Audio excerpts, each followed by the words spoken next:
Okay, Suresh Babu ಚಿಕ್ಕನಾಗ್ತಾನೆ. S C Madepa. 1788ನೇ ಪ್ರಶ್ನೆನ ಸನ್ಮಾನ್ಯ ಸಮಾಜ ಕಲ್ಯಾಣ ಸಚಿವರನ್ನು ಕೇಳಲಿಕ್ಕೆ ಬಯಸ್ತೇನೆ. ಮಾನ್ಯ ಅಧ್ಯಕ್ಷರೇ, ಉತ್ತರವನ್ನು ಒದಗಿಸಲಾಗಿದೆ. ಸನ್ಮಾನ್ಯ ಅಧ್ಯಕ್ಷರೇ, ಈ ಒಂದು ಮೊರಾರ್ಜಿ ಶಾಲೆ ಪ್ರಾರಂಭ ಆಗಿ ತುಂಬಾ ವರ್ಷಗಳಾಯಿತು. ಅಲ್ಲಿ ಪ್ರಾರಂಭದಿಂದನೂ ಕೂಡ ಕೆಲವು ಮೂಲಭೂತ ಸೌಕರ್ಯಗಳನ್ನ ಒದಗಿಸ್ಕೊಡ್ಲಿಕ್ಕೆ ಸಾಧ್ಯ ಆಗಿಲ್ಲ. ಮಕ್ಕಳಿಗೆ ಇನ್ನೂ ಕೂಡ ಬಿಸಿನೀರು, ಸ್ನಾನಕ್ಕೆ ಬಿಸಿನೀರು ಕೊಡ್ಲಿಕ್ಕೆ ಸಾಧ್ಯ ಆಗಿಲ್ಲ. ಅಲ್ಲಿ ಶೌಚಾಲಯಗಳ ಪರಿಸ್ಥಿತಿ ಮತ್ತೆ ಮಳೆ ಬಂದ ನೀರು ಸೋರ್ತಕ್ಕಂಥದ್ದು, ಮತ್ತೆ ಅವರ ಒಂದು ಏನು ಬೆಡ್ಗಳು, ಹಾಸಿಗೆಗಳು ಸಮೇತ ಹೆಣ್ಮಕ್ಳಿಗೆ ಒಳ್ಳೆ ಹಾಸಿಗೆ ಕೊಟ್ಟಿದ್ದೀರಿ, ಗಂಡು ಮಕ್ಳಿಗಿಲ್ಲ ಅಂತ ಹೆಣ್ಮಕ್ಳೇ ನಮಗಿದೆ ಅವ್ರಿಗೆ ಕೊಟ್ಟಿಲ್ಲ, ಈ ಥರ ತಾರತಮ್ಯ ಮಾಡಬೇಡಿ ಅಂತ ಹೆಣ್ಮಕ್ಳೇ ಅವ್ರ ಪರವಾಗಿ ಕೇಳ್ತಕ್ಕಂಥದ್ದೆಲ್ಲ ಇದೆ. ಹಾಗಾಗಿ ಅಲ್ಲಿ ಪ್ರತಿ ವರ್ಷನೂ ಕೂಡ 100% ರಿಸಲ್ಟ್ ಬರ್ತಾ ಇದೆ, 100ಕ್ಕೆ 100ರಷ್ಟು. ಮತ್ತು ಈ ಸತಿ 612 ಮಾರ್ಕ್ಸ್ನು ಕೂಡ ಪಡೆದಂಥ ಮಗು ಕೂಡ ಅಲ್ಲಿದೆ ಎಲ್ಲ.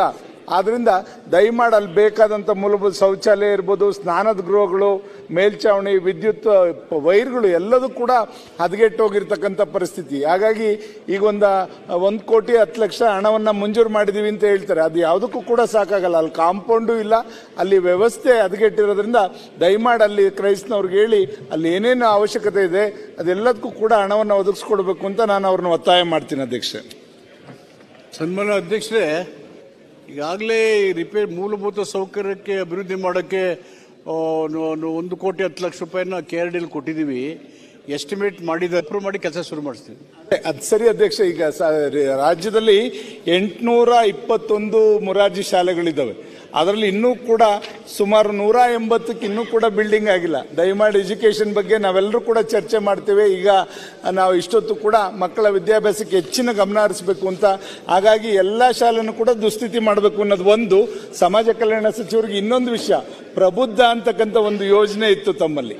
ನಿಮ್ಮಲ್ಲಿ ಏನು ಮೈನಾರಿಟಿ ಇವರು ದಲಿತರ ಮಕ್ಕಳು ವಿದ್ಯಾಭ್ಯಾಸಕ್ಕೆ ಇದ್ದಂಥ ಒಂದು ಯೋಜನೆ, PhDಗೆ ಹೋಗ್ಬೇಕು ಅಂದರೆ ಈ ಪ್ರಬುದ್ಧ ಅಂತಕ್ಕಂಥ ಒಂದು ಯೋಜನೆ ಇತ್ತು. ಅದನ್ನು ಈಗಾಗಲೇ ತೆಗೆದಾಕ್ಬಿಟ್ಟಿದ್ದಾರೆ. ಅಕ್ಟೋಬರಿಂದ ತಮ್ಮ ಇಲಾಖೆಯಲ್ಲಿ ತೆಗೆದಾಕಿದ್ದಾರೆ ಅಧ್ಯಕ್ಷೆ. ಒಂದು ಮಗು, ನೇಹ ಅಂತ ಒಂದು ಮಗು, ಅದು ಈಗಾಗಲೇ ಇಂಗ್ಲೆಂಡಲ್ಲಿ ಅದಕ್ಕೆ ಸೀಟ್ ಸಿಕ್ಕಿದೆ PhD ಮಾಡಲಿಕ್ಕೆ. ಆ ಮಗು ಅದಕ್ಕೆ ಸೇರ್ಕೊಳ್ಳೋಕ್ಕಾಗ್ತಿಲ್ಲ ಈ ಯೋಜನೆ ತೆಗೆದಿರೋದ್ರಿಂದ. ಅವ್ರ ತಂದೆ ಕಿಡ್ನಿ ಮಾರಿ ನಾನು ಅದಕ್ಕೆ ಸೇರಿಸ್ಬೇಕಂತಕ್ಕಂಥದ್ದನ್ನ ಇಲ್ಲಿ ಕೂತ್ಕೊಂಡು ಪ್ರೊಟೆಸ್ಟ್ ಅನ್ನ ವಿಧಾನಸೌಧದ ಮುಂದೆ ಮಾಡ್ತಾ ಇದ್ದಾರೆ. ಆದ್ರಿಂದ ಇಂಥ ದಲಿತರ ಮಗುಗೆ ಅನುಕೂಲ ಆಗಬೇಕು. ಆ ಯೋಜನೆನ ಅನುಷ್ಠಾನಕ್ಕೆ ತನ್ನಿ. ಎಷ್ಟೇ ಹಣ ಖರ್ಚಾದ್ರೂ ಪರವಾಗಿಲ್ಲ, ಆ ಮಕ್ಕಳಿಗೆ ಇಂಥ ವಿದ್ಯಾಭ್ಯಾಸ ಮಾಡ್ತಕ್ಕಂಥದ್ದು. ಯಾಕೆ ಉದಾಹರಣೆ ಕೊಡ್ತಾ ಇದ್ದೀನಿ ನಿಮಗೆ, ಒಂದು ಏನು ಶಾಹು ಮಹಾರಾಜ್ ಅಂತ ಒಬ್ರು ಮಹಾರಾಜರಿದ್ರು. ಈ ಅಂಬೇಡ್ಕರ್ ಅವರು ಯಾವಾಗ ಸಂವಿಧಾನ ಬರೀತಕ್ಕಂಥ ಸಂದರ್ಭದಲ್ಲಿ ಅವ್ರನ್ನ ಗಮನಿಸಿ ಅವ್ರ ಮನೆಗೆ ಹೋಗಿ, ಆ ಶಾಹು ಮಹಾರಾಜ್ ಅವ್ರನ್ನ ಮಹಾರಾಷ್ಟ್ರದಲ್ಲಿ ಹೋಗಿ ಅವ್ರ ಮನೆಗೆ ಹೋಗಿ ಅವ್ರನ್ನ ಓದಿಸ್ಲಿಕ್ಕೆ ಅವ್ರನ್ನ ಇಂಗ್ಲೆಂಡಿಗೆ ಕಳಿಸಿದಂಥದ್ದು ನಿದರ್ಶನನೂ ಕೂಡ ಇದೆ. ಹಾಗಾಗಿ ಅವತ್ತು ಶಾಹು ಮಹಾರಾಜ್ ಅಂತ ಒಬ್ಬ ಕುರುಬ ಸಮಾಜದ ಮಹಾರಾಜ ಇವತ್ತು ಅಂಬೇಡ್ಕರ್ ಅವ್ರನ್ನ ಅವರ PhD ಮಾಡಲಿಕ್ಕೆ ಅವತ್ತು ಕಳಿಸಿದ್ರಿಂದ ಅವತ್ತು ಅವರು ಹೆಚ್ಚಿನ ಒಂದು ಇದನ್ನು ಮಾಡ್ಲಿಕ್ಕೆ ಸಾಧ್ಯ ಆಯಿತು. ಆದ್ರಿಂದ ಇವತ್ತಿನ ಮಕ್ಕಳು ಕೂಡ ಅಂಬೇಡ್ಕರ್ ಅಂತ ಆಗಲಿ ಅನ್ನೋ ದೃಷ್ಟಿಯಿಂದ ನಾವು ಈ ಯೋಜನೆನ ಮತ್ತೊಮ್ಮೆ ಅನುಷ್ಠಾನಕ್ಕೆ ತರಲಿ, ಅಂತ ಮಕ್ಕಳಿಗೆ PhD ಮಾಡೋ ಮಕ್ಕಳಿಗೆ ಅನುಕೂಲ ಆಗಲಿ ಅಂತ ಸಮಾಜ ಕಲ್ಯಾಣ ಸಚಿವರನ್ನ ನಾನು ಒತ್ತಾಯವನ್ನು ಮಾಡಿ. ಮಾನ್ಯ ಅಧ್ಯಕ್ಷರೇ, ಸುರೇಶ್ ಬಾಬು ಅವರು ಕೇಳಿರೋ ಪ್ರಶ್ನೆ ಹಾಸ್ಟೆಲ್ಲು ರಿಪೇರಿ, ಅದ್ರ ಜೊತೆಗೆ ಕ್ರೈಸ್ತ ಎಲ್ಲ ಶಾಲೆಗಳ ಬಗ್ಗೆ ಮಾತಾಡಿದ್ದಾರೆ, ಪ್ರಬುದ್ಧ ಯೋಜನೆ ನೇಹ ಬಗ್ಗೆ ಮಾತಾಡಿದ್ದಾರೆ. ಬೆಳಿಗ್ಗೆ ರಾಜ್ಯದ ದಲಿತ ಸಂಘಟನೆ ಮುಖಂಡರೆಲ್ಲ ಬಂದು 2-3 ಗಂಟೆ ನಮ್ಮ ಸರ್ಕಾರದ ಯೋಜನೆಗಳು, ಅದರ ಅನುಷ್ಠಾನ, ಅದರ ಫಲಶ್ರುತಿ ಸುದೀರ್ಘವಾಗಿ ಚರ್ಚೆ ಮಾಡಿದ್ದಾರೆ. ನೇಹ ಕೇಸು ಕೂಡ ಒಂದು.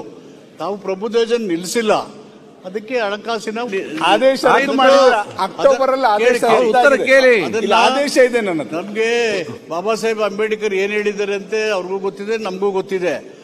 ನಾವು ಅಧಿಕಾರದ ನಿರ್ಣಾಯಕ ಸ್ಥಳಕ್ಕೆ ಹೋಗ್ಬೇಕಾದ್ರೆ ಹೈಯರ್ ಎಜುಕೇಶನ್ ಬೇಕು. ಅಧಿಕಾರದ ನಿರ್ಣಾಯಕ ಸ್ಥಳ ಅಂದ್ರೆ ಪಾಲಿಸಿ ಮೇಕಿಂಗ್ ಚೇರ್ ಅಂದ್ರೆ ಹೈಯರ್ ಎಜುಕೇಶನ್ ಬೇಕು. ಅದಕ್ಕೆ